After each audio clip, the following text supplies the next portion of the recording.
conhece ainda, como você tem se apresentado nessa caminhada, que é o interesse em disputar a presidência da República, inclusive? Pois é, boa noite a todos. Novamente, eu reforço que é uma honra estar presente aqui, trocando ideia com vocês.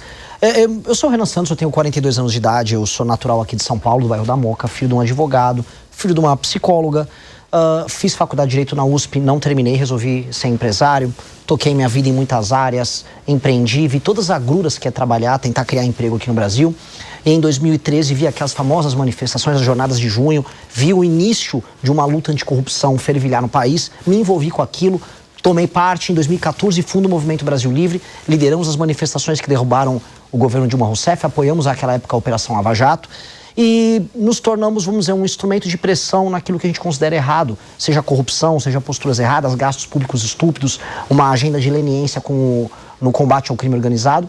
Só que a gente também percebeu que as pessoas não nos levariam a sério se nós não fôssemos também uma alternativa de poder. Foi assim que nós fundamos, ano passado, novembro, o Partido Missão, e com base no Partido Missão a gente tornou uma alternativa de poder que está sendo reconhecida nas pesquisas como uma opção já para 2026, e eu estou muito orgulhoso. Antes dos nossos convidados, o senhor toca no assunto sobre o impeachment de Dilma Rousseff e também na sequência veio meio que um apoio ao ex-presidente Jair Bolsonaro. Alguns nomes, os movimentos de rua estiveram ali. Eles lá, eu não. Como o senhor vê hoje que esse movimento se coloca contra também a opção do bolsonarismo? O que sobrou daquela ideia das ruas hoje que se firma uma legenda de fato? Alguma coisa que se mantém daquela época ou é totalmente novo essa ideia? Vamos lá, o Bolsonaro, ele usurpou um movimento de rua que era anticorrupção e que era em certa medida impessoal. Que era um movimento que apoiava à época a Operação Lava Jato, duras medidas contra a corrupção galopante que estava rolando ali no governo Lula 2 e Dilma 1 e 2. E ele assume o protagonismo daquele processo após a queda de Dilma Rousseff, quando as pessoas se deparam no Coalição 18 falaram, opa, preciso de uma alternativa, em quem eu vou votar? Elas não encontraram algo de novo, para além do Jair Bolsonaro, que já vinha crescendo, também, vamos dizer, trazendo um discurso mais à direita, que é um discurso alternativo dentro da política brasileira. Temos que fazer uma crítica, o discurso à direita nos anos 90 havia desaparecido, os tucanos nunca pegaram para si esse discurso, acho que nem quiseram, e aí, com base nisso, ele se tornou, vamos dizer, uma opção que vence as eleições. Mas ao usurpar esse processo, ele não levou à frente as causas enquanto valores. Então, o Bolsonaro, ele não tocou a agenda anticorrupção, pelo contrário, ele desmontou isso ao longo do governo dele. Uma agenda de autoridade, de enfrentamento a questões fiscais, parou na reforma da Previdência, ele tocou, mesmo a contragosto, porque ele era contrário à reforma da Previdência, depois não fez uma agenda reformista, tá mesmo tendo o Paulo Guedes lá. A agenda de combate ao crime, a gente precisa lembrar, era uma pauta central do Bolsonaro. Ele não andou com nada. Em certa medida, ele até sabotou o pacote anticrime do Sérgio Moro, acabou passando o juiz de garantias lá do Freixo. Então, o Bolsonaro, ele se apropriou dos símbolos, mas ele não foi um líder na hora H. E aí ele transformou tudo aquilo, e essa é a provocação contra os bolsonaristas, num culto à personalidade dele. Aí legal, o pessoal ia na rua, chorava, cantava Viva Bolsonaro, mas isso virou o quê para as pessoas? Virou só no retorno do Lula e uma crise política que a gente está vivendo hoje. Acácio Miranda. Renan, falando aí da fundação do Partido Missão, a minha geração, a geração do Túlio, a gente viveu os anos 80, 90, a contracultura era a esquerda. Hoje há uma tendência da molecada, da contracultura estar um pouco na direita. E acho que o Missão e o MBL vivem um pouco desse reflexo. Você concorda com isso? E caso concorde, a que você atribui essa mudança de chave? Porque neste momento o jovem é de direita e não de esquerda, como foi nas décadas de 80 e 90, por exemplo? Talvez eu seja um pouquinho mais novo do que vocês, e eu vivi um pouco isso. Quando eu entrei na faculdade, a contracultura ainda era de esquerda. Ser alternativa era ser a esquerda. Aconteceu algumas coisas, dentre elas, a esquerda se tornou mainstream, né? Para quem está nos ouvindo, a esquerda hoje é a norma. Se você não se comporta como uma pessoa de esquerda, você é um transgressor, você está fazendo algo de errado. E os jovens gostam de transgredir. Os jovens gostam de sentir que eles não estão sendo parte da norma. Como a norma é de esquerda, como os tribunais superiores reforçam uma linha ideológica de esquerda, como certas palavras são proibidas, e essas palavras são proibidas mediante uma lógica de esquerda, o jovem, ele fala, não, eu quero expressar minha subjetividade, eu quero ser eu mesmo diante desse mundo. E quem está me impedindo de ser eu mesmo são figuras à esquerda. Além disso, a gente tem uma questão geracional em que os mais jovens estão pagando a conta dos mais velhos, e a esquerda não traz resposta nenhuma para isso. Então, os mais jovens pagam a conta previdenciária, a conta do pacto político, que é o pacto de 88 que a gente vive, o sonho do Constituinte de 88. Os mais jovens também veem o seguinte, toda vez que algum tema importante para ser discutido no Brasil, na verdade discutido não, passado no Congresso, por exemplo, aumento de pena para bandido, vem sempre um político, não, precisamos discutir isso aí, não, porque os direitos humanos, o jovem fica cansado e fala, cara, eu tô sendo roubado, eu quero só resolver isso. E ainda tem um novo elemento, que aí é específico dessa geração, que é o seguinte, essa geração resolve as coisas num clique. Hoje você tem softwares, você tem os aplicativos que tentam ser mais amigos do usuário possível. Então tudo tem que ser muito rápido, você resolver tudo num clique, num movimento, numa olhada. Pois bem, eles estão vendo que a atividade política, especialmente na forma como a esquerda conduz, é lenta. Ela impede as coisas de fluir. Então os mais jovens querem respostas rápidas, tal qual a vida deles é rápida na contemporaneidade. Nós, no Partido Missão, trazemos a resposta para isso. A gente trata dos temas políticos sem muita frescura, sem muita enrolação. Saímos da discussão meramente ideológica, vamos para a discussão prática, em termos de proposta. E aí isso começa a ter uma resposta eleitoral positiva. A gente começou a crescer entre os jovens. O senhor faz uma fala direta e aí os números revelam entre 16 e 24 anos. O senhor acha que no eventual cenário de campanha, os seus eventuais adversários numa disputa já são nomes que estão vencidos no mercado da política? Olha, o lulismo ele está completamente derrotado. E olha que o Lula fez uma campanha em 2022 pedindo para os jovens tirarem o título, porque ele estava se apropriando ali de uma rejeição que o Bolsonaro tinha entre os mais jovens. De fato, a família Bolsonaro ficou rejeitada entre os mais jovens e, né, por as razões que eu levantei para vocês, o governo do Bolsonaro foi um governo frustrante. Ele prometeu muito, né? Não, aqui ó, a bandidagem já era, eu vou fazer... Ele não fez nada. Aí esses mais jovens falam, pô, eu quero uma resposta prática.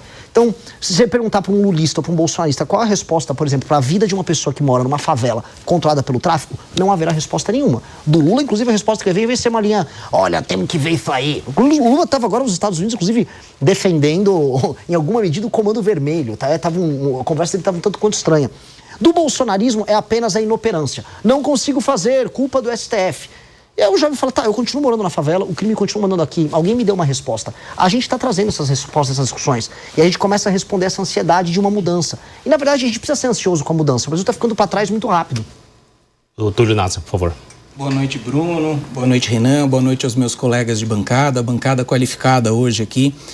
Olha, Renan, vamos falar um pouco agora dos novos players nessa eleição. Alguns analistas, inclusive, o chamam de outsider, aquele que quer romper com o sistema, aquele que traz ideias que são diferentes. Ao mesmo tempo, você se apresenta como um eleitor de direita. Nós temos hoje, no xadrez eleitoral, vários players da direita. Nós temos Flávio Bolsonaro, Caiado, Zema, e todos eles, mais ou menos, bebem na mesma fonte do bolsonarismo. As pautas são muito parecidas. Me parece que você, ao contrário, bate muito em Flávio Bolsonaro e até mesmo na chamada direita bolsonarista. Só que o eleitor não sabe ao certo o que é essa direita que é diferente da direita bolsonarista. O que seria a direita missionária, pegando um gancho do nome do seu partido, a missão? O que te aproxima, na teoria e na prática, da direita bolsonarista e o que te afasta? Olha, uma coisa que é legal, esse eleitor que hoje ainda é bolsonarista, ele já esteve conosco antes. Quando a gente marcou as manifestações que derrubaram a Dilma, quando a gente apoiou a Lava Jato, quando a gente apoiou reformas como a PEC do teto e a reforma trabalhista, este eleitor que hoje, vamos colocar, é bolsonarista, lutava ao nosso lado. Ele esteve conosco. E a diferença do período que ele esteve com o Bolsonaro para o período que ele esteve conosco é que conosco ele ganhava. A gente venceu tudo. A gente derrubou o governo da Dilma, a gente apoiou a Lava Jato, o Lula foi preso, autoridades corruptas foram presas, reformas importantes passaram. A partir do momento que ele passou a cultuar o Bolsonaro, esse eleitor passou a perder. Então eu começo já fazendo essa provocação. Se ele fizer um exercício de memória, ele vai lembrar que conosco a gente vencia. Os nossos valores são os mesmos daquela época. Em termos valorativos, as crenças que a gente tem num Brasil diferente, combate à corrupção, uma institucionalidade mais séria, divisão dos poderes, colocar em certas caixinhas poderes que estão saindo deles, como é o caso do judiciário. Mas hoje nós estamos muito mais maduros e hoje nós estamos apresentando propostas que estão cativando as pessoas e trazendo discussões que ninguém está fazendo no Brasil. A discussão sobre desfavelização, ela não existia até a gente colocar na pré-campanha. A discussão sobre data center no Nordeste, sobre investimentos em infraestrutura, sobre o uso inteligente da energia para a gente gerar desenvolvimento econômico. A pauta do Nordeste é a solução e não um problema, como eu coloquei e foi imitado pelo Flávio Bolsonaro, são pautas que a gente está trazendo. E essas são coisas que esse eleitor de direita pode, vamos dizer, abraçar, porque no fundo ele acredita nisso. O eleitor de direita ele não acredita lá no PL da misoginia que o Flávio passou. Se perguntar para o tiozão do Zap que votou no Flávio Bolsonaro, ele fala, pô, isso é um absurdo. Agora, ele vai concordar conosco, por exemplo, quando a gente fala sobre frentes de trabalho em regiões que estão tomadas apenas por assistencialismo. Ele vai falar, não, eu acho justo, eu sou um cara que defende o trabalho como valor, um direitista típico defende isso, e esse sujeito do Partido Missão defende. É por isso que eu estou avançando no eleitorado de direita. Primeiro entre os mais jovens, mas os mais jovens têm pais, avós, tios, primos, professores, irmãos. Nós vamos chegando lá. O senhor disse que vai acabar com a raça do Flávio Bolsonaro. O que quer dizer isso aí? Bom, claramente não é eliminar a raça da família Bolsonaro, que veio da Itália, né? A etnia dos Bolsonaro, mas do ponto de vista político, eliminar a presença nociva da família na política brasileira. A família Bolsonaro, ela destruiu aquilo que a gente chama de direita. Eu volto a colocar a provocação. Até 2018 nós vencíamos tudo. Vencemos a esquerda nos tribunais, nas ruas, nos projetos, nas ideias. Desde que os Bolsonaro entraram, eles pegaram essas lutas e submeteram elas ao interesse personalíssimo da família. Por exemplo, a Operação Lava Jato foi destruída para salvar o Flávio Bolsonaro, que cometia crime de peculato, rachadinha no gabinete dele.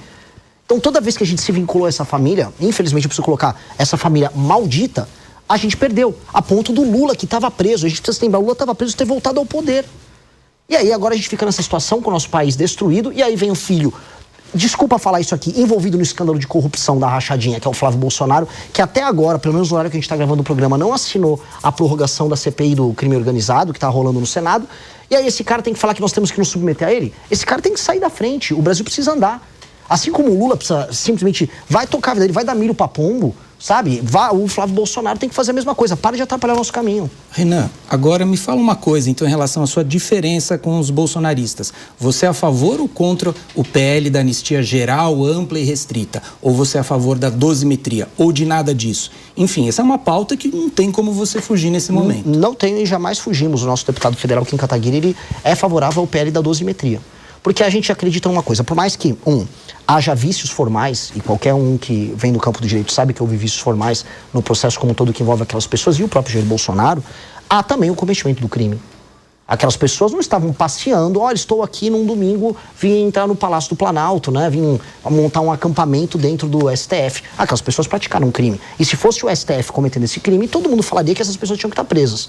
Eu acho que a lei tem que ser para todas. Dito isso, uma dosimetria, dado que nós temos agora pessoas que foram presas por crimes menores do que, por exemplo, um estuprador, tem que ser feita. E essa dosimetria tem que beneficiar todos ali. Então nós votamos a favor do PL da dosimetria e é isso que nós defendemos, a dosimetria. Não uma anistia ampla, geral e restrita, porque a gente está falando o seguinte, está autorizado você quebrar tudo quando você quiser, do jeito que você quiser? Não pode ser várzea. Senão a gente vai tratar o país assim, é várzea. Se o cara tá de verde e amarelo e eu sou verde e amarelo, pode. Se o cara tá de vermelho, não pode. E o cara de vermelho vai falar a mesma coisa. Pro lulista, o Lula perde a eleição agora no fim do ano, então ele manda a turma dele invadir tudo. Eu acho que a gente tem que ter critérios objetivos. A lei e a ordem tem que funcionar para todo mundo.